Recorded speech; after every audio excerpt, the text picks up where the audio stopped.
Thanks everyone for being here. I'm really looking forward to painting this sweet little goldfish with you. I just a little intro. I am a wife and mom to 3 kiddos. We have a 16-year-old son who is studying all the time, it seems like. We also have twins who are going to turn 11 tomorrow, a boy and a girl.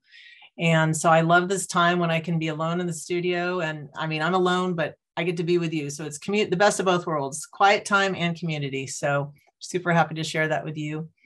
And I'm looking forward to showing off the new Cotman watercolors by Winsor Newton. So what I will do, I'm going to be switching back and forth between screens. And so I'll go ahead and do that now and show you the social media tags that you might want to check out. So one group that I'm a part of associated with Winsor Newton is called, on Instagram, it's at TFACNA. That stands for the Fine Art Collective North America.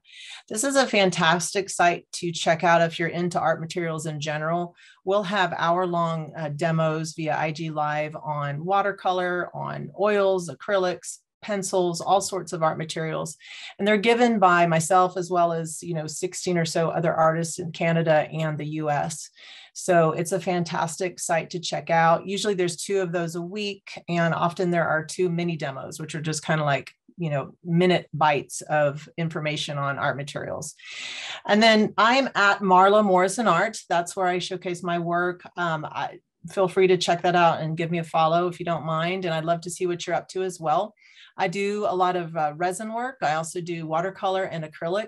I just love art materials. And so whatever I can get my hands on, I like playing with. And then the brand of materials we're using today is by Winsor Newton. And so a great site to check out is at Winsor and Newton. And there you'll see information on brand new products. You'll see different artists that you might want to check out, information on artist residencies and things like that. And then last but not least, obviously at Plaza_art is a great source for you to check out all that's coming up with Plaza. And as Tara mentioned, my favorite part of these demos too is seeing what people do at the end. So that's always so exciting to me. If you want to tag me, if you post it, and then also do hashtag create with Plaza Art, that would be fabulous. All right. So in your kit, you have the Cotman little watercolor dot set. That's great. You can use that. If you have the larger 8mm tubes, you can use that as well. So have those handy. And we're going to be painting, we're going to be drawing and painting this little fishy. And to do that, something that I don't know that it was, I know there was a mention of a white and an orange colored pencil, but if you have other colored pencils handy, specifically in the yellow, brown, red, and black, if you want to take a second and grab those, I think you'll find that really useful for constructing this fish. It doesn't have to, be any specific one. It's just with the layering of the drawing, I think it's going to give you more depth if you can have these colors handy. Okay, so just white, yellow, orange, brown, red, and black. So grab those if you have them. And then you had a paper pad in your pack. This is the Winsor Newton Earth Tone Pastel paper. So if you're doing, we're adding just a bit of watercolor, so it will be just fine. If you're doing extensive watercolor painting on an entire surface, I would recommend using watercolor paper just due to the weight of this particular paper. But for what we're doing, I think it's going to be, I know I've used it, it's going to be just fine for the project. It's 75-pound paper. It is acid-free, so therefore it is, I'll repeat that for you. It's acid-free, and so it is going to be permanent and have the longevity that we're going to look for as artists when we make our materials or make our pieces. So the colors, again, just a brown, white, yellow, orange, red, and black. Okay. And there are 6 different earth colors in this pack. So I think it would be best if we use the one at the very, very bottom. It doesn't really have a specific name, but I think of it as just kind of like a light wheat color, or kind of a, just a very light, I always think manila. I don't know if you all remember the manila color paper, but that's kind of what I think of when I look at this one. So just tear one of the sheets out. And to make it more in the same size range as this piece, I think what we'll do is we're going to go ahead and tear it in half. You don't have to do this if you don't want to. I think I'm going to do it just to keep it a little more concise on my work table. So I'm literally just folding it in half, and I'm going to use my thumbs to kind of burnish it, rub it firmly, and then flip it the other direction. And I'll probably do that one more time. When you have good quality paper, it should be fairly easy to tear and get a kind of like a faux deckled edge. So I'll just start tearing slowly. And I can put this over here for a different project later. And then what we're going to do, I think you all had in your pack, you had a little line drawing, much like this. If you'd like to use this line drawing, I'm going to show you how I'm going to transfer it to my paper. Of course, you can freehand your own. There are so many fish shapes out there. You might have your own pet goldfish that you want to draw from. That's perfectly fine as well. So whatever inspires you fish wise, I think you can certainly do. But if you want to use this exact drawing, I'm going to do just a very simple way of making a kind of like a copy onto a surface. So just flipping my paper over. And if you have a regular 2B pencil is fine. It will work. It will be fairly light, but it will work. I have more of a like a charcoal pencil handy. And since I'm on screen, I want to make sure that it definitely shows up nicely. And I'll zoom in so you can get a closer idea of what's going on here. So hopefully you can see the outline even on the reverse of the paper. I'm just going to take my charcoal pencil and just lightly I'm not really drawing with the point. I'm using the side of the pencil, right? I'm just lightly stroking it across the surface, making sure I go over every part of the drawing that I want to transfer. And many of you may have done this before. I just tend to talk about every step just in case. So then once you get that kind of drawn in on the back, then just flip it and position where you want it on your paper. I think I'll put my little fish pretty much in the center. And then I can use that same pencil, or since I have a slightly harder tip, like a 2B pencil handy, I'm going to use that just to make sure I get a nice clean line. And I'm just going to trace over the majority of this drawing. And if you want to check to see how it's working, just hold your hand on one part of the paper and then lift it up to make sure you're getting a transfer. And so just we'll take a few moments to continue doing that around the fish. And as you'll have questions, feel free to ask. You know, Tara will let me know if there are questions you have. And so don't hesitate about doing that. Questions are always great. But so I'm just drawing. Everybody's busy working, Marla. So good. Everybody's. I know that happens too. Yeah, we all zone into it, right? Zone into the process. I even zone into just the sound of the pencil or charcoal, that whole getting into the sound of things. So I'm just tracing around my little fish fin. You notice I'm not totally drawing every part of the fin. And I'm not even doing completely straight line, you know, full lines, just because sometimes in drawing, and same with painting, if you have a few breaks in the drawing, to me, it adds a little bit of life and movement to the piece. So I don't want to over sketch it. Okay. But I do want a few reference points. And so I'm not, you know, being perfect here. I'm just getting the basic idea. I do want to be sure to get this gill outline, and then the outline of the eye, and then the kind of, I guess you'd call it a pupil of the eye. And I'm going to make sure to leave the white of the eye open. And then I have a little shadow mark just to remind me that we're going to do that with the brown pencil. And then I do want to have a little line reference here, kind of in the mid back. And then this is kind of a belly reference line. And I think we got to get the dorsal fin up here. And so we'll do that. And this is kind of like the ridge of the fin. I don't know enough anatomy to know what that specific thing is, but. And then I just want to do a few dots for where some bubbles are. And so that way too, if you want to have a reference where you want your bubbles to be, just to kind of map it out. And I do this, you know, for all sorts of reasons. It's just a nice way you can do your drawing on one surface. And if you make mistakes, you can correct it and then just transfer it to the surface you want to work on. All right, so hopefully you're with me and you've got just a little sketch of your fish on your paper.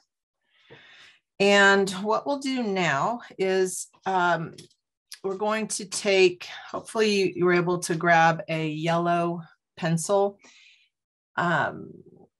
If you don't have yellow, don't panic. If you have the white, because I know in the instructions it mentioned maybe having the white and the orange if possible.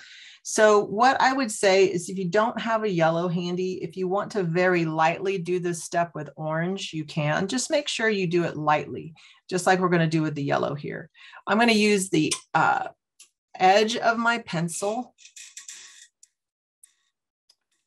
And I'm not using the point, right? I'm not coloring really, I'm shading. So I'm just using the edge of the pencil. And even though we're on a yellow tone paper, I want to build this yellow drawing part because then we're going to layer it with some orange, and that's going to really help build some depth and help that fish to have the glow. Because even though we're using the beautiful new Cotman metallic colors, you can enhance that glow through the layering of the colored pencils. All right. Yeah. Hey, Marla, just want to mention that it looks like when the line art printed, it was like a full size fish. So okay. It's going to take some probably a little longer than you since you're working on it on a smaller side just to get that in. So I just wanted to let you know. Oh, gotcha. So it did like the whole page. Okay. It sounds like it. Yeah. Okay. Okay. I'm wondering, should I switch and try and catch up with that on a bigger surface? No, I mean, I think just keep going. Just know that, you know, some are working. People are catching up. Yeah. A larger piece. Got it. Okay. Oh my goodness. I can get into Zootopia sloth mode. You guys know what I'm talking about there? Maybe that's just because I have kids around all the time, but where the sloth and Zootopia just does everything super slow. So I won't do that extreme, but that's what it reminds me of. All right. So, all right, I'll give you a moment just to kind of catch up. And all I'm doing is just lightly shading the little body here of my fish. I'm not doing the fins. I'm just doing the body. And I think I'll go ahead and go into the face part of the fish. And you can see it's very faint, I mean, on this yellow paper, but you can see I do have a very lightly shaded amount of yellow on that fish. So because I don't want to rush, I guess if someone wants to checkpoint in who had a large size and just say, got it, or something like that, or I can just kind of talk about watercolor, because I don't want to rush it too much. What I can do, let me do that. So if you have, so I know all of you got the dot card in your pack, and you can use that. Obviously, it's a small amount of paint, but assuming you have the color pencils and can do most of this drawing, you can really then use this as the accent color. And that's what I did on the original drawing. You can see that a lot of it is matte, that's the color pencil, and then parts of it have the shimmer and shine, and that's where it's accented with the iridescent color. So this dot card should be enough to allow you to put accent marks on the fish and on the fins and whatnot. If not, if you have any of the tubes handy, certainly have those out, and I'll do some of both. I'll use the dot card, and I'll also squeeze some of the tube out just so you can kind of see how that will work for you in studio if you end up purchasing the tubes on your own. All right. Tara, do you have a sense if people are kind of caught up yet, or? Yeah, the majority are. I think you're good. Okay. You're good. Cool. Okay. All right. So now if you have your orange pencil, go ahead and take that, and we're going to just lightly shade on top of the yellow. And so this is where, you know, when I'm working, I kind of think, okay, this is a fish. It's a three-dimensional form. It's bulbous, right? And so we've all seen spheres and other, I mean, we live in the 3D world, right? We see different objects that are going to have highlights and shadows and all that. So this is part of the step, making something 2D look 3D, is enhancing those forms with shading. And so in this case, we're still keeping it fairly flat because all I'm doing is lightly shading over with orange. But as we continue, we will build up layers of the color. And then that's going to help create some volume and depth for the fish.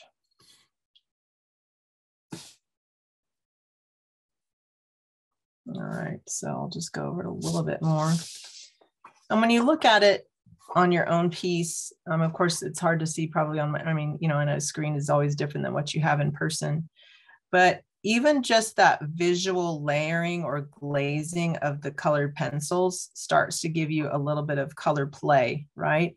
It's subtle, and we're going to make it more apparent as we go. But I think that's one of the beautiful parts about layering color, whether it's in paint or in pencil. You can just softly stack them, and you really start to get that that depth going on. All right. Give you guys a second. All right, so the next step we're going to do, and yes, just shout out if I'm rushing too far ahead. This should be a relaxing experience. I don't want anyone to feel like they're, you know, falling behind terribly or something. It's a fish, and we're, you know, getting to paint a fish, draw a fish together. This is not worth any type of upset moments. All right, so I'm taking the I'm taking my white pencil now, and what we're going to do with the white is on the kind of the back ridge of the fish, there are kind of highlights. You can imagine that those are highlights on the scales, and a few on the belly of the fish, because, you know, if you've ever had goldfish or observed them, they tend to have nice stout little bodies that just wiggle around in the water. And so as they move in the water, that's where we're getting the reflective quality, but then also their gills are going to be highlighted in different ways. So I'll put this here so you can see the, that's okay. I want to make sure you see the drawing part closely. It's all right. So what I'll do is I'm just going to take that right beneath the ridge on the back. I'm just going to take that white pencil, and on such a light paper, it's not going to be as dominant as it was on my gray paper, but that's okay. Just do the best you can to bear down firmly with the white, because in person, you'll probably notice that it's slightly smearing the orange and the yellow. And then when you hold it up to the light, can you see how that bearing down firmly has created these little reflective scales? Okay. And that will also be helpful for when we accent it with the iridescent white. So at least you can have a bit of a visual reference as to where the iridescent white can go. And yeah, I'm bearing down quite firmly.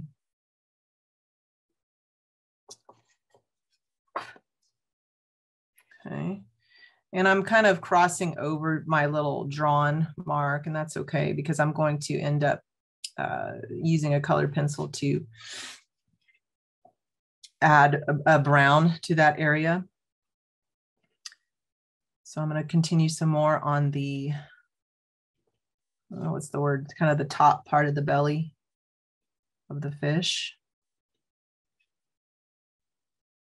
And I do know this is hard to see, but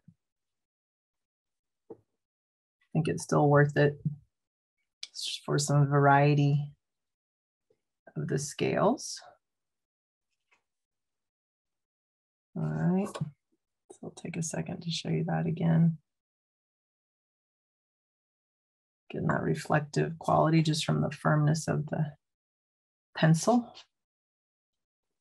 Most colored pencils have some sort of wax in them, and so when you bear down, it's almost like you're buffing the paper with a load of the specialty wax that would have been used in the colored pencil. And then that's why when you're shading, you want to have a light touch, because you don't want it to, you know, shading, typically you're trying to get a very soft kind of rounded form. And so you don't want to have any dominant shiny parts necessarily when you're shading. Okay. All right, now let's go back to the, we'll go back to the orange pencil, if you have that handy. We're going to work on the outlining the contour of the belly with the top part of the face and the back ridge of the body. So right here, I'm just going to, I'm using more of the tip of the pencil now. I'm not shading as much, but I'm pressing very, very lightly. Very lightly. I'm just kind of imagining creating that more bulbous form on the belly of that little fish. I'll extend a bit of the more dominant orange outward a little bit. And then I'm going to just do that a tiny bit here. And then we'll come up to the face of the fish. And I'm not pressing as firmly as I did with the white, but I am using more of the tip of my pencil. Have I been saying brush? I might have been, sorry. But I'm using the tip of my pencil and just kind of drawing on in that section. And I'm going to extend the, I guess kind of the back ridge of the fish. And I might try and cover up that black part of the transfer a little bit. I would say that, you know, that charcoal definitely gave me a very readable mark, but, you know, it's something that it's going to be still probably be evident in the final drawing. So this is a case where if you're not trying to make sure it shows on screen or whatnot, having like a 2B pencil or something that would transfer quite faintly can work to your advantage, because then you don't have to worry about having too dominant of a drawing at the end. On that note, Marla, yeah, Alana said that the white pencil was picking up the graphite from the underlying sketch. So not necessarily coming out white, more of a messy gray. Okay, so I would say to that, since now that the pencil is firm on that graphite, it's probably going to be difficult to try and erase that. I think what I would do if it were my drawing, definitely not get upset by it. What I would do is just know that when we put some iridescent white in that area, I think it will help make it look more clean and still more reflective. The problem I have with trying to erase things like that is probably, as you know, it can get even more smeary in the, you know, than it would have been otherwise. So I would say if you can deal with it, just leave it, and then we'll hopefully it will be minimized when we put the iridescent white on it. Sound good? Almost identical to my response. Okay. So at least we're on the same page. Okay. Yeah. Good. I know that's so disappointing when it's not coming out like you want, but you know, I've done so many demos where, you know, in the middle of a demo, even though I've done the painting before or whatnot, I'll put a blob somewhere where it didn't need to go. And it's like, well, it's the whole Bob Ross. Well, now we've got, you know, we've got to like adjust as we go here and just make it work. So yeah, I'm sorry about that, but I think it will be just fine. All right. Now I think that's about where I wanted my orange. You can see that we're going to be doing most of the watercolor in the fins for the shimmer. It's really just kind of fleshing in the body here.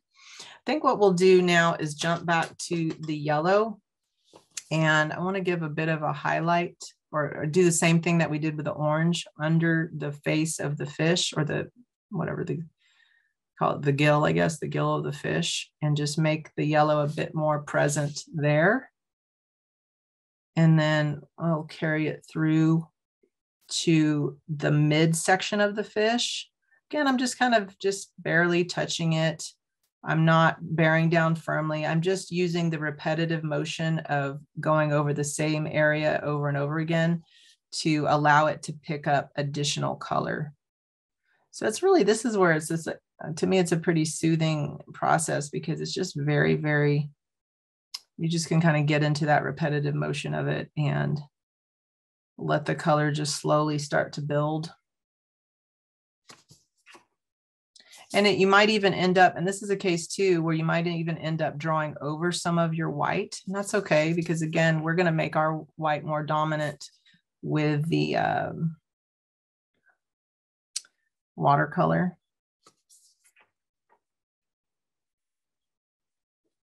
Okay.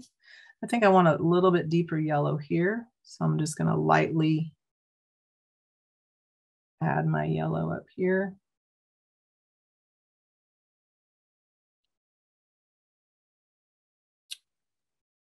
And we'll have it come down to the tail area.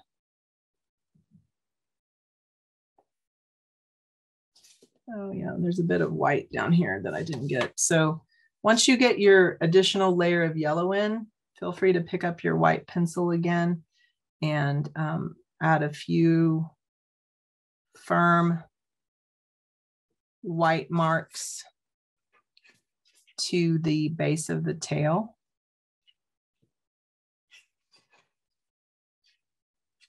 Okay. What do you do? And then let's see. All right, so now, just again, let me know if I need to chat for a second about something, but all I'm gonna do now is pick up the red pencil. And again, if you don't have the red, you could just add more orange at this point. It's kind of, you'll just have to improvise as you go a bit. I have the red handy, so I'm going to use it. But again, what we're going to be doing is just making these areas a little more dominant, a little bit darker. So you could certainly do that with just adding more of the orange on top as well. But I'm going to start at the front of the fish and just very lightly draw in the red over my orange. And I can start to get a bit firmer by just building, not as firm as the white, but just a bit firmer. Go under the circle of the eye and around the gill. And you can see here that this is a good chance to mention, depending on the texture of your paper, you'll either have more or less variety or implied texture. So this paper I originally used was a smoother texture, so it has a certain look. This, it's a slightly rougher grain. Let me see what grain it's called. It's like in watercolor, you have cold press, hot press, rough. Doesn't really, I just said textured. So yeah, since it's a pastel paper, it's going to have a bit of texture to it. And I think that can be nice with drawings too, because again, kind of like with the drawing where you don't draw the lines completely solid, having some texture adds a bit of energy to it, different than if the paper is super slick and smooth. So that can be a personal preference on what paper you choose for future drawings. But do be aware that, that is going to show up in your final drawing, especially when you're shading, if it's going to have because shading will definitely allow that texture to show through. So now I'm taking the red and carrying it through the back of the spine of the fish. And this is a good thing too. If you don't have the red, you're just doing it with the orange. We're going to make this more dominant with the red copper Cotman watercolor. So that's something that you don't absolutely have to do with red. I'm going to take the red here and just feather it in lightly with the point of my pencil. I'm not bearing down, I'm just very lightly feathering it in.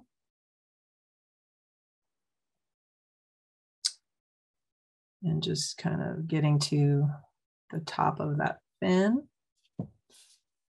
And come back here. Do any of you own goldfish? I used to have a fish tank when I was growing up. And for the longest time, okay, this is maybe too much information, but for the longest time, I would have this recurrent dream of forgetting to feed my fish. So I don't really know what that meant, but I did like having the fish, but I guess I had mild anxiety about forgetting to feed them all the time. So I like to think if I get like into the idea of dreams and stuff, part of me thinks, well, it could be symbolic of my creative energy and I'm not feeding my creative juices. So I need to go back in the studio, right? Use that as an excuse to spend more time making things. So who knows? It's fun. I haven't really had any other recurring dreams, but that I can think of now anyways. But I don't still have it. I used to have it more frequently. All right. So now we're getting, we did own a goldfish. Oh, Gus, John. Oh, he lived for 10 years. Yeah, I had a pink kissing Grommy. I think I'm saying that right. But we had a pair, and you know, those are the kind here. I haven't, let me just do this real quick. We had a pair, and so those are the fish that when they, you know, swim together, they have the large lips and they move them and then they bump together. So they're called, you know, I guess they're really fighting, but we see it as kissing, so we call them kissing Grommies. But anyways, one died, but we had one. Oh my gosh, I probably had him for 7 or 8 years, maybe even 10. And he lasted where we had generations of other fish come and go. But actually that one, instead of getting the toilet treatment, we took him out and buried him because I was like, no, he's been with us too long. So anyways, yeah, fish tanks. My son has one now. And of course, some people, they get really into it and enjoy that whole practice and hobby. So I think they're neat. I of course, love watching them. So soothing. But yeah, don't have any fish any longer. So as I'm looking at this, I want to jump back to the eye and grab my yellow, and the rim of the eye kind of around the black part, I want to color in with yellow. And then once you get that colored in, and you can make it fairly bright, you can, I mean, of course it's your fish, do it how you want, but I am trying to make it a bit firmer because I want it to show up a bit more. And then I'm going to take my orange and fairly firmly on top of that, go around the yellow. You know, we want that eye to stand out. And then I think what we'll do now, if you're, you know, caught up to that point, let's go ahead and put the black part of the eye in. So if you have a black pencil, if you don't have a black pencil, we can do this when we start the watercolor bit. But if you have a black pencil, it's going to be a little more, it's going to pop a bit more. So just make sure when you color in the eye that you leave a smaller circle inside that can be the white of the eye, that little reflective bit of the eye that always gives the character to the animal or the person or whatever eye you have there. My little reflective dot is fairly small this time. You can make it bigger, or, you know, you can allow it to be bigger. I guess it's hard to make it bigger once it's drawn. But that's where you do want to bear down firmly with a black pencil if you have it. And if you don't, we can talk you through doing that with the iridescent black from the dot card. So good. All of a sudden, our fish seems alive, right? That just kind of brings them together. I did a demo yesterday on, here, I'll try it again. See. Here we go. I did a demo yesterday on that TFAC-NA site about painting eyes in watercolor. And really, in the world of things, painting an eye or drawing an eye shouldn't be that much different from drawing anything else if you just break it down into line and shape and value and things like that. But I think one of the important things to think about when working with an eye is to make sure you allow some space for the reflection. And so same with drawing, same with watercolor. And I think that's, I think most of us recognize that's where it kind of comes to life, is when it has that little glint in the eye, or multiple glints, I guess I should say. Okay, so hopefully you're tracking along with me here. And if you're not, just shout out. I can ramble a bit more. But moving forward, I'm going to take the brown pencil. And if you don't have that, we can do this with the bronze paint. But if you have the brown pencil, this is where you're going to come in around the base of the eye, because when you think about goldfish, they have the little bulgy eyes, right? So we want to create a little bit of a illusion of that dimension. And so I'm just kind of making a crescent moon shape under the yellow and black of the eye. Then I'm going to jump back to my red pencil. I'm going to fill in this gap that I left before, just lightly with more of the red, just to connect those there. And I think I'll switch back to the orange. So here, you don't have to do it right with me. I'll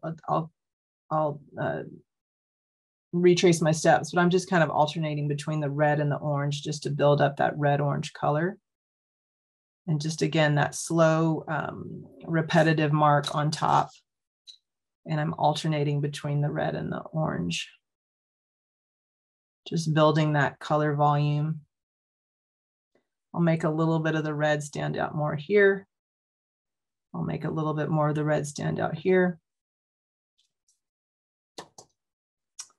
And then what else here? So I'm just looking at my original drawing, kind of thinking it through. So I'm going to take my orange and I'm going to bear down firmly on the top left part. I know you can't see this part right here, the top left part of the eye, just to bear down firmly. So really all I'm doing is I'm looking at my fish eye and deciding what's going to make it stand out, what's going to make it pop a little bit more. Okay. So I think now, if you're ready, we can move to the brown. And we'll just kind of, I'm going to start underneath the gill. I'm going to very lightly go under the red of the gill and maybe extend it downward just a bit. And just kind of fill that in. And then now I kind of need to see where, all right, so now I'm going to use my line here from the transfer. And I'm very lightly going to come from the edge of the gill across the top of the belly, just to add a bit of a kind of a value or dimension point. And you can see I'm coloring over, or it may be hard to see on screen, but I can tell I'm covering over part of my white, but that's actually going to help the white show up a little bit more because it's, I don't know, it's offering contrast to the white that's already there. So I'm just very softly shading that in. And then I'll jump over here to where my little sketch mark was, and I'm going to softly go over that with the brown. And I'll have it come down to the base of the fish. And then I'm going to extend it to the tail. Again, I'm kind of thinking working from the bottom up. Just going over it several times. I'm not pressing too firmly at this point. I'm just doing multiple shade layers. And then I'll come over to this section above. I don't know what these are called. I know dorsal fin. I don't know if these are the underneath fin. I'm sure it has a specific name, just don't know it. And if you know it, let me know. put it, oh, pectoral fins. Thank you. Okay. Pectoral fins. Well, and then what's this one called? Just the tail fin? Yeah. Is that the official name? Oh yeah. Sorry, Jamie. Yeah, I'm almost to the paint. I'm zoning into the drawing here. Sorry about that. So now I'm just going up with the brown.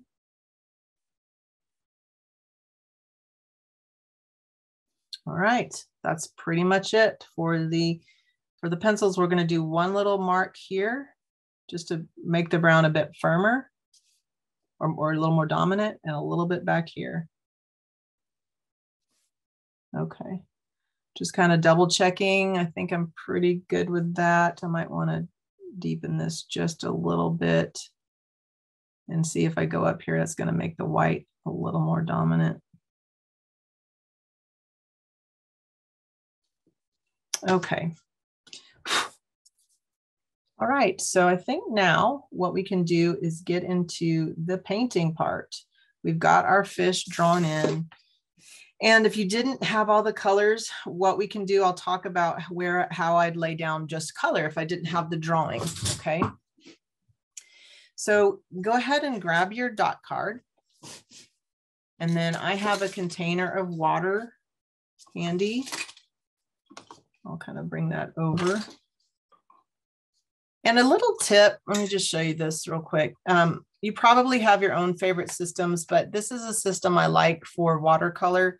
And it doesn't have to be this particular bucket, but I like that I have two main reservoirs here. One, I do the first rinse to get all the color off, you know, and then I do a kind of refined rinse. So after I've rinsed it in part A, then I rinse it in part B, and that kind of helps keep my wash water clean, get all the slurry off in the first rinse, and then do just a light rinse in the next reservoir.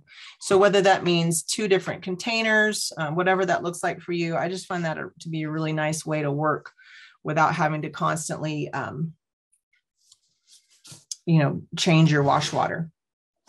So I believe, correct me if I'm wrong, Tara, or someone in the chat, the brush that you got in your pack is the size 2 Professional Watercolor Synthetic Sable. Want to give me a thumbs up on that, if that's accurate. The synthetic sable it's just a really fantastic brush that came out, I guess, Ryan, you can correct me if I'm wrong, but I think last year. But this is for painters who want a really quality, yes, awesome, thank you, who want a quality watercolor brush, but maybe they're a little uncomfortable about using something that has animal components in it. Our Series 7 brush is top of the line, and really nothing can quite compare to that, but it's the fur used in that is a byproduct of, or the hair used in that is a byproduct of the fur industry. And so some artists aren't comfortable with that. And so Winsor Newton has done a lot of R&D to come up with a synthetic substitute. And it's been, I guess, over a decade trying to find a synthetic that performed very much like a traditional hair brush. And so what I'm really glad about is that you have one in your sample kit, because if you do a lot of watercolor, I've really enjoyed using them. And I feel like they are, you know, almost on parity with the Series 7. They're very, very close. So they're still handmade. The filaments are quite long in the ferrule, so you don't have to worry about any kind of flaking of hairs or things like that. That being said, don't ever hesitate to reach out to us, because we definitely stand behind our materials. But it's just a really quality brush, and it performs very much like a natural hair brush. Okay. So if you have questions on watercolor brushes, we can talk about that too.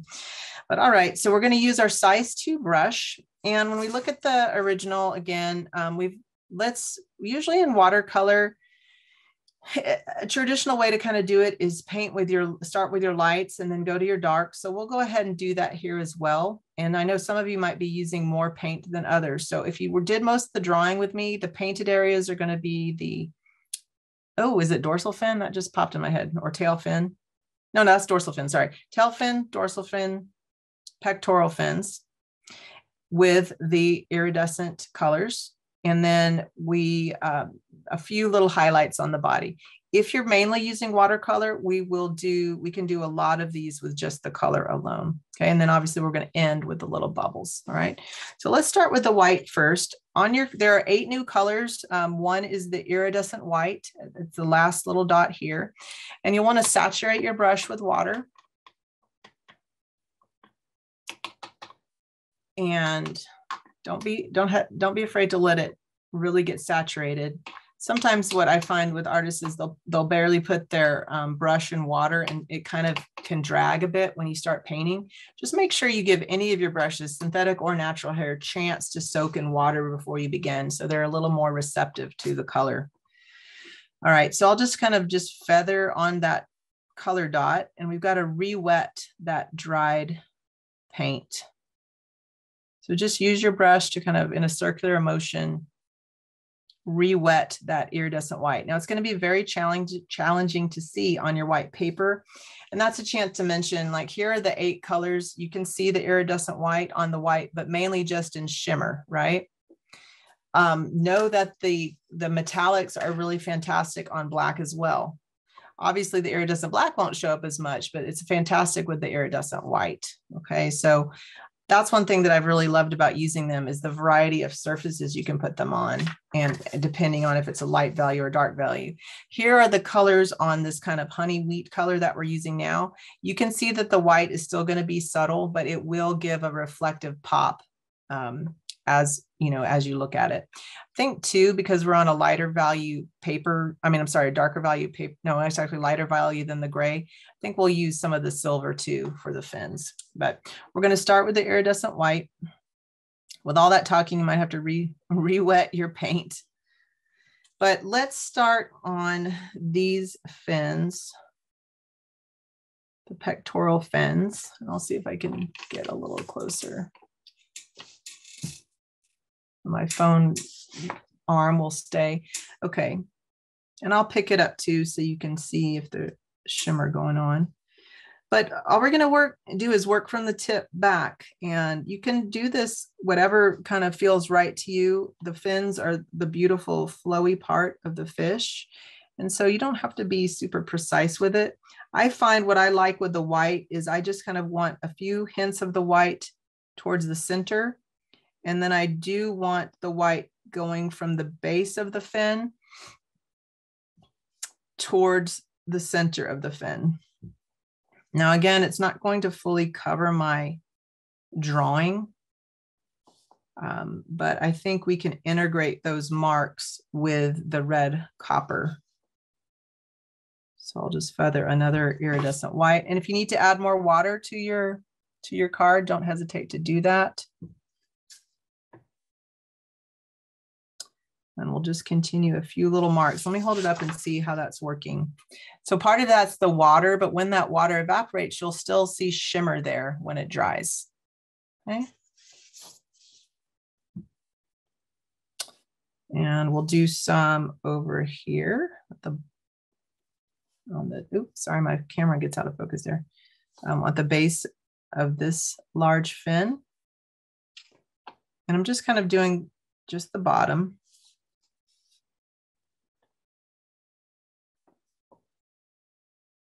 And we're going upwards here. And we'll go upwards here.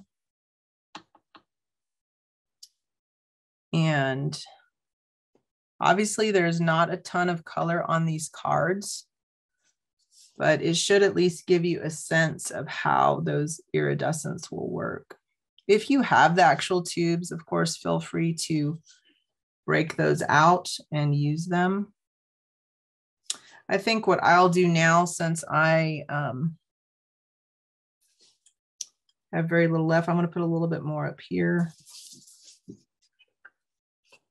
Yeah, I think what I'm going to do now, I'm going to switch to the silver, and I'll do some silver interlaced with the white, and I'll put that on the dorsal fin.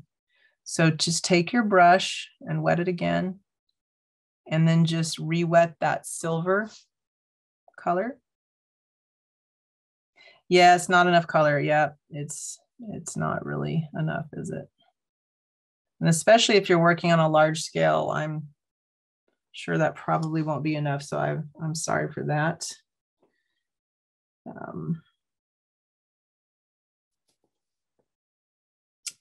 All right, so I'm going to use the silver.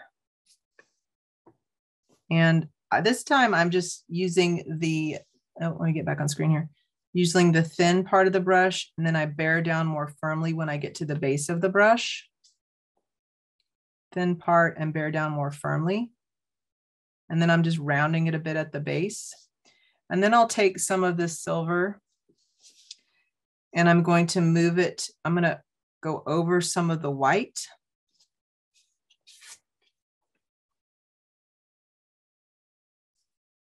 And make sure that I have some of that highlight that I want on the fins. And not make it just, and then that silver pops a little bit better on this honey wheat color. So we'll just continue here. And I'll kind of go next to my original iridescent white there. And I'm going to repaint the top of that and down here as well. Thank you so much for rolling with the changes. If you didn't have pencils, you know, I know that's frustrating if you're running out of color. Just know that this will be available on YouTube. So if you feel like you couldn't get it all done with the color you had available, if you get more color, you can always come back and watch it to catch up what you need to. All right, so there's the silver and the white. That's giving a nice reflective sparkle property there. And let's jump now to the, I think let's do the, even though the next lightest value color is the blue, I want to save the bubbles to the end. So let's go ahead and do the bronze. So if you don't have a lot of drawing, I mean, look, my bronze dot is super tiny, super tiny. So I don't know if yours is, some colors are probably tinier than others. I think I'll have enough just to highlight on my fish, but if you don't, again, this could be one of those situations where either you just plan on completing if you get a tube of it with the YouTube, or I suppose you could sub it out with the yellow gold dot for a little bit of dimension, because we're not going to use the yellow gold anywhere else on here. But I'm going to use the bronze, and what I'll do is I'm going to use the bronze on these areas just to kind of show if you didn't have any drawing where you would put it. Okay, so you could put it underneath in the shadow of the eye, and if you have the drawing, you could leave it, or if you want to do it with me, you could do that too. But I'm going to go underneath the gill here.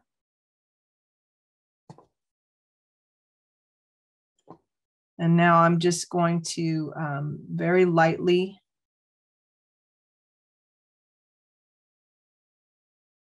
put it in that contour of the belly.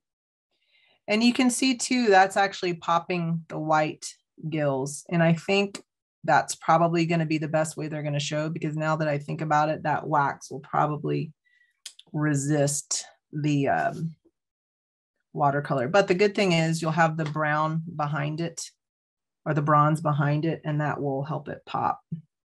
And you'll still have the reflective quality of the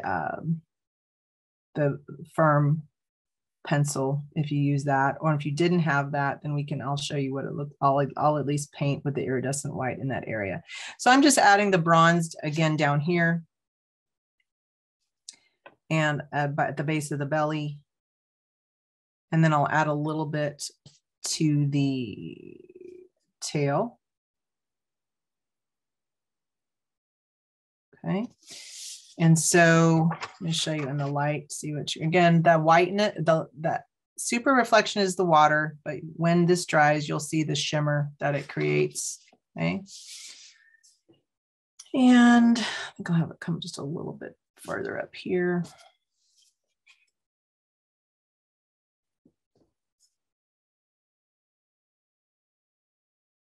Okay.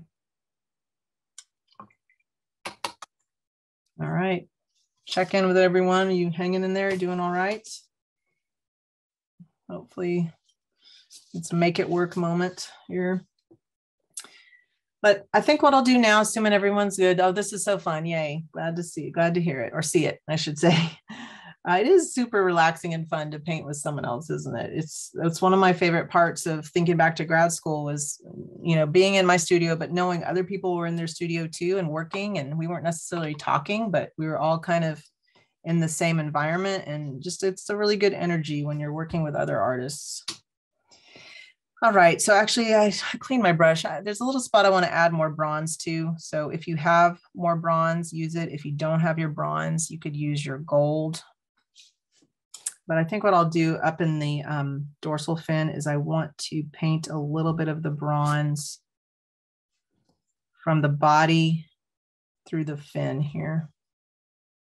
I'm also going to use the red, but I want a little bit of my bronze here.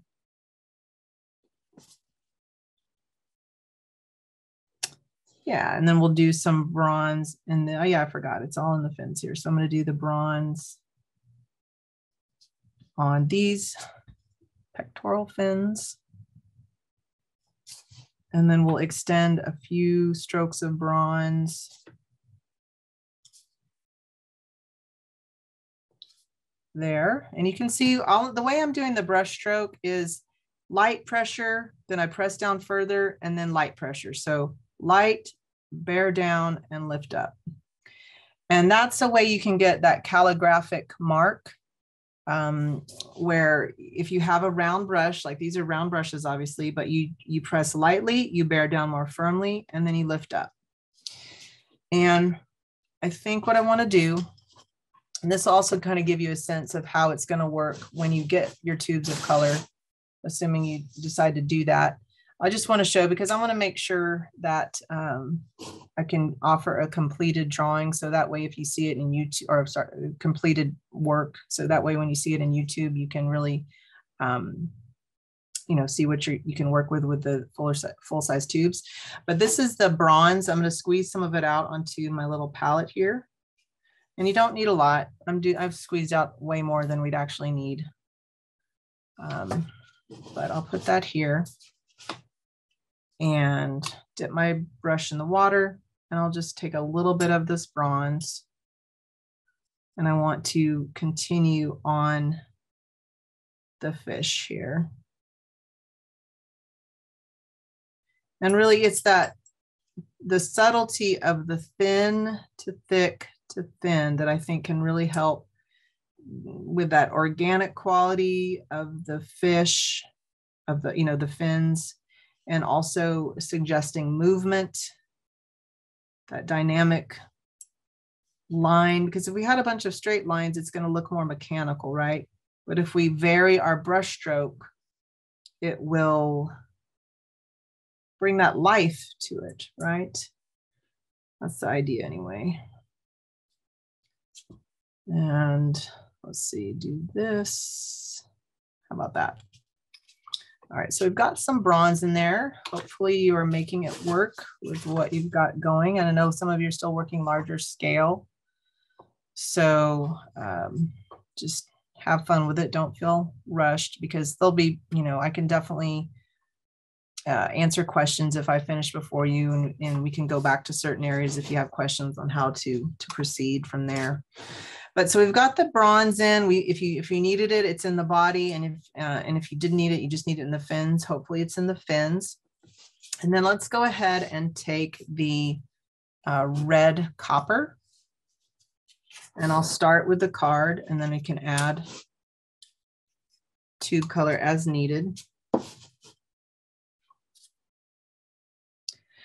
And as you look at your card, let me just take a moment and say this. As you look at your card, do you see the little squares that either they're open or they have a half black and half white? This is Winsor Newton's way of showing you if this is a more transparent color or if it's, in this case, semi-opaque. If it were completely black, that would tell you it's more of an opaque color. And this is going to be standard across all of our literature and online. So that way, you know, when you're picking colors, and for the watercolor, in the world of things, most of them are going to be more transparent in general. But even in watercolors, some colors are more opaque than others. But that's all that notation means. You see the little A by it, that tells you it's all permanent color. A rate is considered permanent for artist use. If it had a double A, that would be considered extremely permanent. So our most permanent color. And, you know, the majority of our range in the professional and the Cotman are going to be artist permanent. We just have a few specialty colors that are not, but if it were not, it would have a B by it. So that way, you'd know, okay, this isn't going to have quite the longevity. And all that means is, you know, you're talking, if it's in quote museum kind of conditions where it's protected, you're talking 50 years plus. I'm sorry, it could be up to 50 years plus. If you had it outdoors, it's obviously going to be a much shorter lifespan. All right, so I kind of went down that trail, but okay, red copper, I'm just wetting my brush, putting it in there.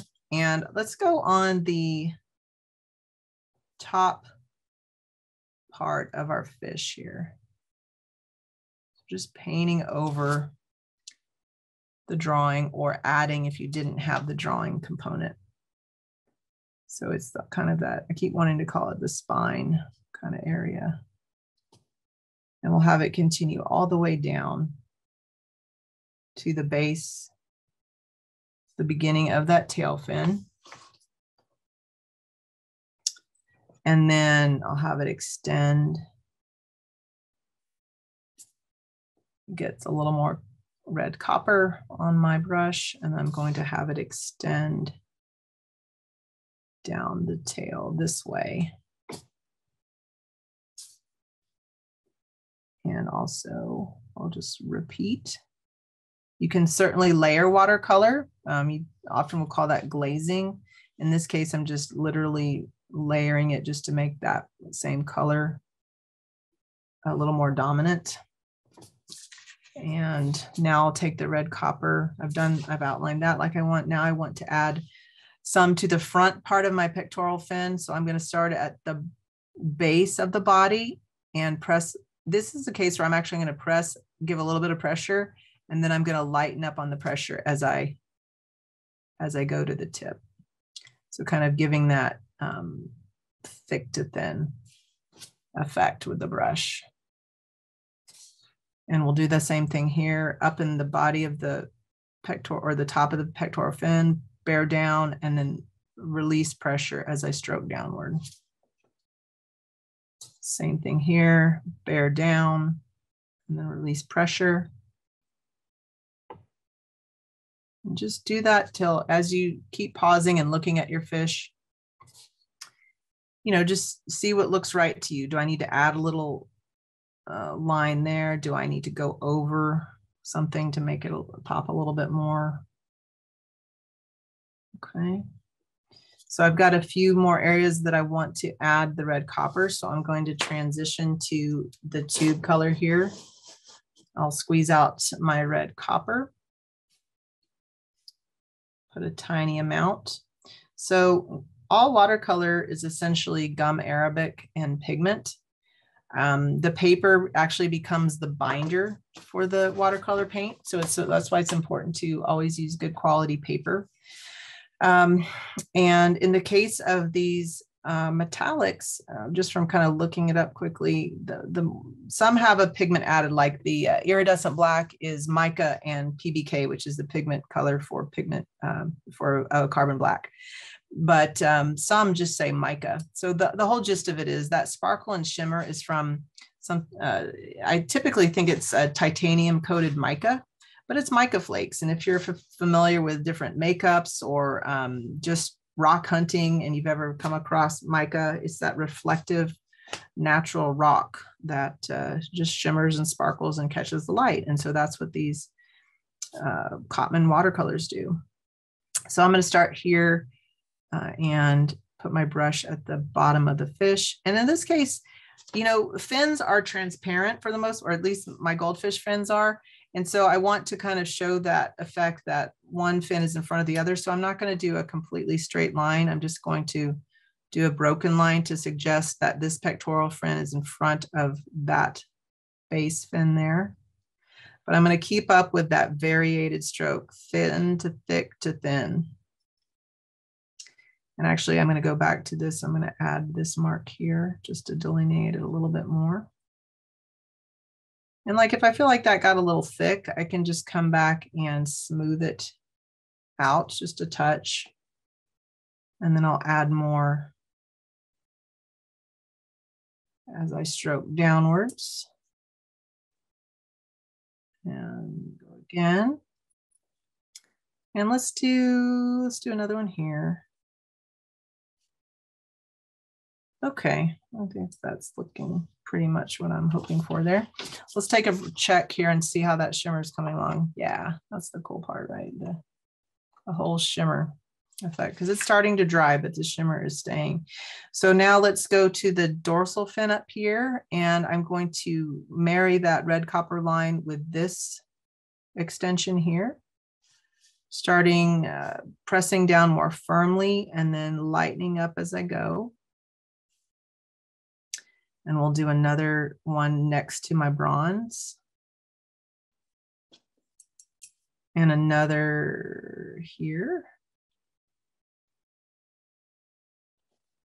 And I want to double check that, see what I'm thinking of that. Yep, okay. And maybe try and do a thinner one. So I'm trying to get a little variety. So if you want to get an even thinner line, and what I do if I'm trying to be really thin with my brush is usually I'm kind of choked up on the brush, but I kind of move my hand back on the handle and I just barely hold it. Now, the downside is you don't have as much control, but if you just try to be as light as possible, it can really help keep you from bearing down too firmly if you want to get a little bit lighter line. All right, so now let's come down to the tail fin, do the same thing, press down. I want to outline that a bit, so I press down fairly firmly. And then same thing here, press down. That's a little bit lighter. See here. And here. So we're getting close to the end. Hopefully everyone's feeling pretty comfortable with how it's going. No need to rush because we still have some time. I'm just kind of doing my own time check. Now, if you didn't do the drawing part here of the red, this is where you could take your red copper and just feather it on top into the that gill area of your fish. So you could use the red copper in place of the red and orange pencil. You would use the red copper here as well on that part of the belly. I think what I will do, I don't think I'm going to leave that, but I think just kind of double checking what I have. Okay. I think what I want to do here is I want to go back with a little, I think what I'll do is I think I want to add a little, I said I wasn't going to use the gold, but I think I want to add a little gold there. So if you still have some gold, great. If you don't worry. I'm just going to use a little bit of gold off my card. Get it re-wet here. Takes just a second to do that. So I was saying what watercolor is comprised of. It's comprised of gum arabic and pigment. I think I got myself off topic there, but gum arabic is a type of tree sap. It's a sugar. And Winsor Newton uses a very specific tree sap. It's from the acacia tree, and the very best acacia trees come from the Kordofan region of the Sudan. And so Winsor Newton uses this gum Kordofan, as it's called in the industry. We use it in both our professional and Cotman ranges. And it's known in the industry as being really high quality because it has excellent wetting properties and it gives even more brilliance to the color. So that's kind of a neat thing to mention, that even when you're using our more accessible Cotman range, you're getting the fine art pigments and you're also getting that gum cordovan in the color. All right, so I took the yellow gold and I'm going to now paint it kind of over the white. And that's going to help that white pop up there too. You see how that's kind of coming into focus. So the wax is acting like a bit like a resist. And now it's framing those white scales. And yeah, so I think that's pretty good. And then we'll come down here. I'll add a little bit more gold here. Okay. And let's see, take a second and check things out. So for those, let's go back to the iridescent white in case you didn't have that in a pencil. What I will do too, just because honestly, you're going to be best served by having this with as fully saturated brush as possible. So I will take my iridescent white and squeeze some out. But if you're doing this later with the, via the replay, you can hopefully have the tube handy and then you can use as much as you need. But what I'll do is I'll take this color on my brush and let's see what happens. I'm going to put it on those scales. So actually it's accepting that watercolor pretty well. It's not resisting as much as I thought. So that's good. I'll put up here and a few more up here. And keep going down just a bit. And then let's catch these few little fins or scales we had at the bottom. So I'll paint that in. And then I think, yeah, I had some scales here. It's resisting a bit. But if you keep brushing over it, I think it integrates fairly well. And if you're finding that it's beading too much, it's still going to dry and leave the mica reflection behind. Okay, so you can see how that's starting to pop that area. Now, if you still have white or silver, what you might want to do too, just to add a little more spice to your tail, is you can take that and add some little dots, kind of little reflective dots on there. And that again kind of adds a little more energy to the look of the line work or the brush work. These are all very subtle things, but when it's dry and you walk past it, and if it's framed or whatnot, those things will catch your eye. And so it's nice to have those there if you can. I think I'm going to go back to the silver so I can add a few of those. So I'll get the silver off my dot card here. Get that going, and then I'll add a few little dots here. Get that last little bit of silver. And we'll add a little bit more here. Yeah, so do keep checking, your own work, hold it to the light, see what you think of the reflective parts. And check that. And I think I could add a little bit more bronze to the base of the tail. So I'll go back to my bronze and do that here just to create a little more definition.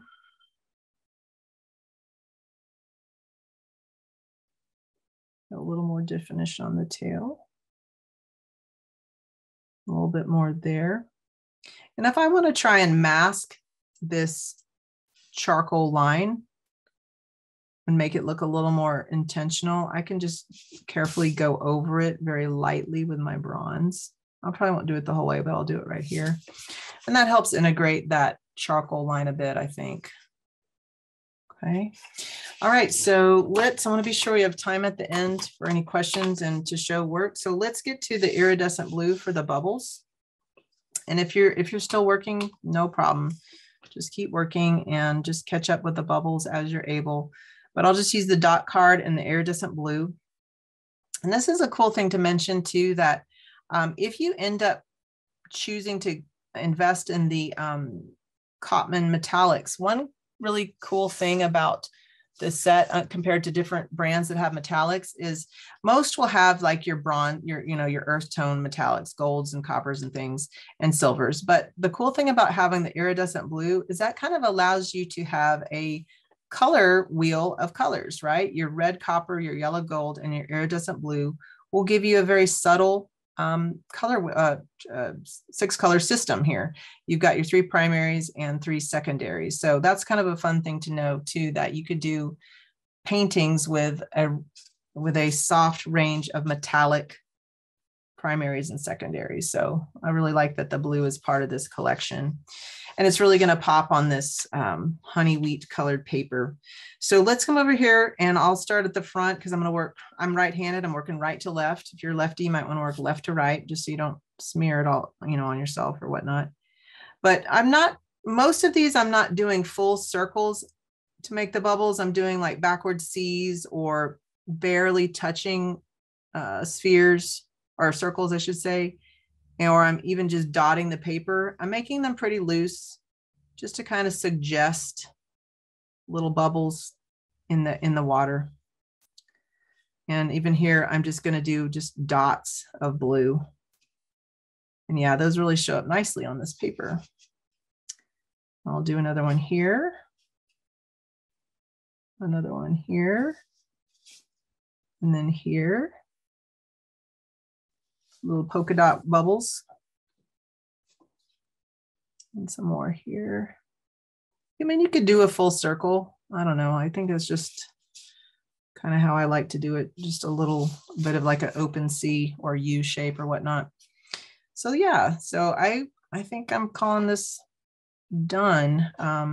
If you need more time, of course, feel free to work. And you can see here, with that iridescent white, even though the wax acted like a bit like a resist, if you just let it dry, it will stay put and that mica will still be reflective.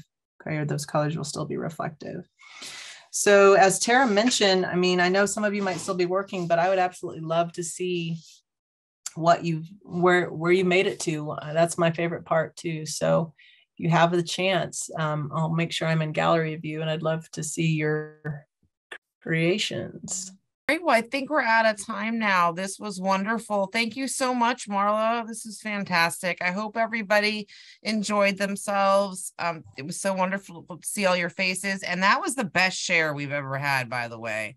Oh, yeah. Yeah. Everybody threw up their work. So we really appreciate that. And we will be, back. I think it's January 17th is the next one. The 19th. Okay. Thank you, Lauren. We'll give you lots of advance notice, but thank you, Marla. It was great working with you. Really appreciate it. And it's great to see you all again. I will see you soon. Take care. Have a great Thank you very much. Thank you. Thank you. Thank you. Holidays. Right. Bye-bye. Bye. You.